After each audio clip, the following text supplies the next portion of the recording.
గురువు గారైనటువంటి పితామహ బ్రహ్మర్షి డాక్టర్ సుభాష్ పత్రి గారి గురువు గారైనటువంటి శ్రీ శ్రీ సదానంద మహారాజు గారికి మరియు మన గురువు గారైనటువంటి పత్రి మహారాజు గారికి పాదాభివందనాలు మనందరి తరపున తెలియజేసుకుంటూ స్టార్ట్ చేసుకుందాం. నా పేరు రంగనాథరెడ్డి. నేను తాడిపత్రి మాది. 1998లో పత్రి గారు పరిచయం కావడం, పత్రి గారు పరిచయ భాగ్యంతో నా జీవితం ధ్యానానికి ముందు ధ్యానం తర్వాత అనేటువంటి విధంగా ఎంతో అద్భుతంగా మారిపోయింది. పత్రి గారు ప్రతి విషయానికి ఏ ప్రశ్న అయినా అడుగు, ఆయన దగ్గర నుంచి వచ్చే సమాధానం మ్యాక్సిమం ధ్యానం చేయి, ధ్యానం చేయి, ధ్యానం చేయి. అర్థం కాదు చాలామందికి ధ్యానం చేయి, ధ్యానం చేయి, ధ్యానం చేయి అంటే. ఏం ధ్యానం చేయి అంటే, ఇప్పుడు ఒకరు జీవితంలో ఆనందంగా జీవిస్తూ ఉంటారు. ఇందాక సార్ చెప్పినాడు, ఒకరికి మార్కులు తక్కువ, ఒకరికి ఎక్కువ, ఇంకొకరికి ఇంకొక రకంగా వస్తుంటే ఏంది అని. అది ఏంది అంటే మన యొక్క ఇంట్రెస్ట్ని బట్టి, మన యొక్క ఆసక్తిని బట్టి, మన యొక్క శ్రమని బట్టి మార్కులు వస్తూ ఉంటాయి. కానీ చెప్పేదేమో ఒకరే. అలాగనే ఇప్పుడు ఈ ఫోన్ ఉంది, ఈ ఫోను లెక్కనే ఎన్నో ఫోన్లు ఆ కంపెనీ లాంచ్ చేసి ఉంటుంది.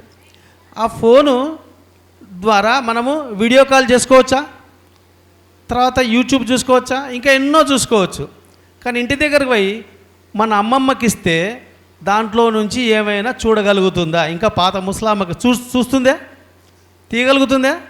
తీయలేదు. ఏమి అంటే ఆమె దగ్గర ఒక ఫోన్ ఇచ్చింటాం, ఏమిరా నీ ఫోన్లో వస్తుంది, నా ఫోన్లో ఎందుకు రాదు అంటే, ఆమె ఫోన్లో కూడా వస్తుంది, కానీ ఆమెకు దాన్ని ఆపరేట్ చేసేటువంటి విధానము తెలియదు.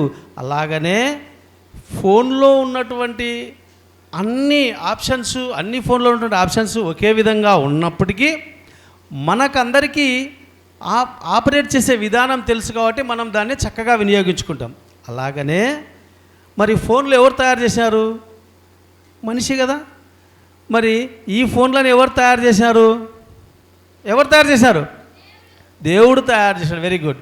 మరి దేవుడు తయారు చేసినటువంటి ఈ ఫోన్లు కూడా అన్నీ సమానమైనటువంటి ఆప్షన్సే ఖచ్చితంగా ఉంటాయి. మరి ఒకరేమో అబ్దుల్ కలాం కావడం, ఒకరేమో రిక్షా పుల్లర్ కావడం, ఒకరేమో PM prime minister Modi, tea కాల్చుతాడైనా, టీ అమ్మేవాడు రైల్వే స్టేషన్లో పిఎం కావడం. కానీ అదే ఒక టీ అమ్మేవాడు అక్కడ ప్లాట్ఫామ్ మీద పడుకోవడం. ఏమి కారణం ఏమంటే దీనిలో ఉన్నటువంటి అనేకమైనటువంటి ఆప్షన్స్ను ఆపరేట్ చేసుకున్నటువంటి విధానము తెలిసిన వాళ్ళంతా ఆనందంగా హ్యాపీగా ఉండగలుగుతారు. ఇది తెలియని వాళ్ళు అమ్మమ్మ లెక్కన నా దగ్గర రాలేపా దీంతోనే అని పక్కకు పడేస్తారు. అర్థమైందా?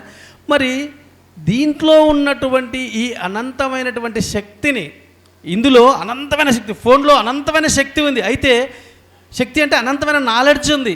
దీన్ని మనము ఆపరేట్ చేసుకునే విధానం తెలియకపోతే వృధా కదా. అలాగనే ఇక్కడ అందరికీ సమానమైనటువంటి శక్తి ఉంది, అందరికీ సమానమైనటువంటి లోపల నాలెడ్జ్ ఉంది, కానీ దాన్ని తీసుకునే విధానం తెలియలే. ఆ విధానమే ధ్యానం. ధ్యానం ఏం చేస్తున్నాము? శ్వాస మీద ధ్యాస పెడుతున్నాం. ఏదైనా ఆలోచన వస్తే కట్ చేస్తున్నాం, మళ్ళీ శ్వాస మీద ధ్యాస పెడుతున్నాం.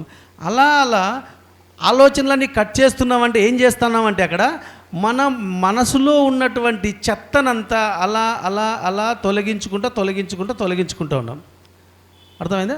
ఒక నిప్పు మీద బూడిద ఉంటుంది. బూడిద ఉంటే నిప్పు ఆల్రెడీ ఉంది, కొత్తగా నిప్పును మనం క్రియేట్ చేయాల్సిన అవసరం లేదు. కానీ ఆ నిప్పు మీద బూడిద అలా కమ్ముకొని ఉంది. మనము ఆ నిప్పును క్రియేట్ చేయాలంటే కొత్తగా నిప్పుని ఏం క్రియేట్ చేయక్కర్లేదు. ఆ నిప్పు పైన ఉన్నటువంటి ఆ యొక్క బూడిదనంతా అలా తొలగిస్తే, ఆ నివురునంతా తొలగిస్తే వచ్చేది నిప్పు. అలాగనే మనం లోపల నిప్పు కణికలాగా ఉంది, మన దగ్గర శక్తి, నాలెడ్జ్ అన్నీ ఉన్నాయి. మరి దాన్ని తీయాలంటే ఏం చేయాలంటే మన పైన ఉన్నటువంటి చెత్త ఆలోచనలన్నీ, అనవసరమైన ఆలోచనలన్నీ, మూర్ఖపు ఆలోచనలన్నీ కూడా తీయడమే. అది ఎట్లా తీస్తావు అంటే ధ్యానం ద్వారా.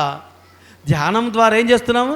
నీకు వచ్చేటువంటి ఏం చెప్తారు పత్రిసార్ కానీ మాస్టర్లు కానీ, ధ్యానం చేసేటప్పుడు శ్వాస మీద ధ్యాస పెట్టి, శ్వాస మీదే ఎందుకు ధ్యాస పెట్టాలా? ఏదో మంత్రం చెప్పచ్చు కదా. అంటే ఈ యొక్క ప్రపంచంలో అనేక రకాలైనటువంటి మతాలు, అనేక రకమైనటువంటి ఆచారాలు ఉన్నాయి. ఎన్ని రకాలైనటువంటి మతాలు ఉన్నాయో నిజంగా అంటే అంతుపట్టదు. మరి ఒక్కొక్కరు ఒక్కొక్క ఆచారాన్ని, ఒక్కొక్కరు ఒక భగవంతుని కొలుస్తారు. మరి అప్పుడు మనము ఒక దేవుణ్ణో, ఒక భగవంతునో, ఒక గురువునో స్మరించమని చెప్తే మిగతా వాళ్ళు దాన్ని అంగీకరించరు. కానీ శ్వాస అనేటువంటిది ప్రతి మతస్థుడికి, ప్రతి కులస్థుడికి, ప్రతి దేశస్థుడికి అందరికీ శ్వాస ఉంది. కాబట్టి ఏకైక మార్గం ఒకటే ఒక ధ్యానం, సరి అయిన ధ్యానం, అదే శ్వాస మీద ధ్యాస. దీన్ని ఎవ్వరూ అపోజ్ చేసేకి లేదు, అందరికీ శ్వాస ఉంది. సో శ్వాస మీద ధ్యాస పెడుతూ మన పైన ఉన్నటువంటి మన దగ్గర ఉన్నటువంటి అనవసరమైనటువంటి చెత్తనంతా కూడా అలా అలా తొలగించడమే ధ్యానం.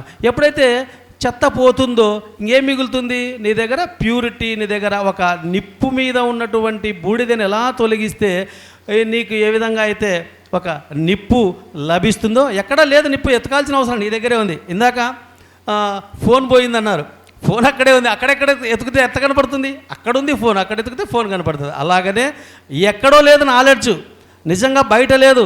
మీకు వీరబ్రహ్మేంద్ర స్వామి తెలుసా? ఆయన భవిష్యత్తులో జరిగేటువంటి అనేక విషయాలు చెప్పినాడు, జరుగుతున్నాయి కూడా.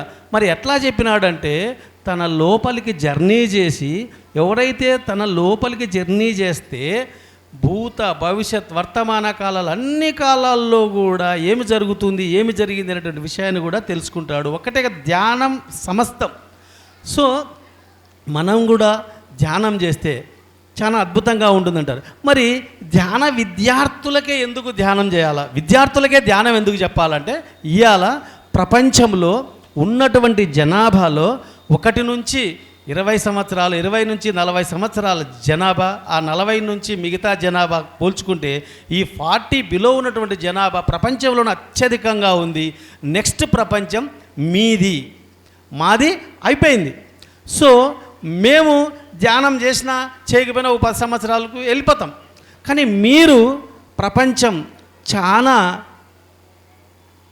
ప్రపంచంలో ఉన్నటువంటి మీలాంటి వాళ్ళే చాలామంది ఉన్నారు. కాబట్టి మీకు ధ్యానం చెప్తే మీ జీవితాలను ఎలా మలుచుకోవాలన్నటువంటి విషయం అంతా అర్థమవుతుంది. కాబట్టి ఈ ధ్యాన విద్యార్థులకు ధ్యానం చెప్పాలన్నటువంటి ఉద్దేశంతో ఆనంద్ గారు దీన్ని ఏర్పాటు చేయడం జరిగింది. సో ఒకసారి గట్టిగా ఆనంద్ గారికి, దీన్ని ఏర్పాటు చేసిన మిగతా సభ్యులందరికీ కూడా గట్టిగా మనం క్లాప్స్ కొట్టుకుంటూ thank you sir, thank you Anand, thank you all.